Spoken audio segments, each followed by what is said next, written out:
Asia কাপে ফাইনালের খুব কাছ থেকে ফিরে আসতে হয়েছিল বাংলাদেশকে। সেই স্মৃতি তাজা থাকতেই সংযুক্ত আরব আমিরাতে আফগানিস্তানের বিপক্ষে দ্বিপাক্ষিক সিরিজে বাংলাদেশ ভেন্যু আর টুর্নামেন্টের ধরন বদলালেও এদিন আবারও দেখা গেল ব্যাটিং ইউনিটের পুরাতন বেহাল চিত্র।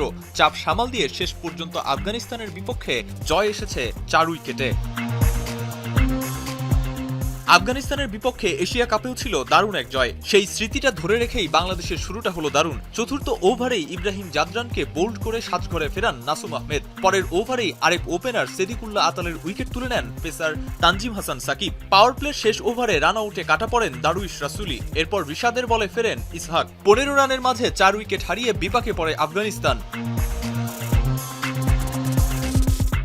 কিন্তু অভিজ্ঞ ব্যাটার মোহাম্মদ নবীকে নিয়ে রহমানুল্লাহ গুরবাজ খেলেন কার্যকরী এক ইনিংস। দুজনের ব্যাটে ভর করে আফগানিস্তান পেয়ে যায় 152 রানের লড়াকু পুঁজি। টাইগারদের হয়ে 2টি করে উইকেট শিকার করেন রিশাদ এবং তানজিম সাকিব।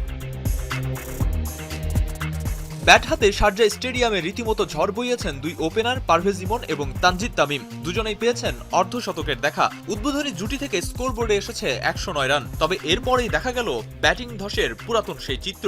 পরের 9 রানের মাঝে বাংলাদেশ হারিয়েছে 6টি উইকেট। শেষ দিকে যখন ম্যাচ হারের শঙ্কা, তখন ত্রাতা হয়েছে নুরুল হাসান সোহান এবং রিশাদ হোসেন। সোহানের 23 এবং রিশাদের 14 রান উপহার দিয়েছে স্বস্তির এক জয়। আগামীকাল সিরিজের দ্বিতীয় ম্যাচে একই মাঠে ফের মুখোমুখি হবে দুই দল। আরিফুল ইসলাম সাহাব, এখন।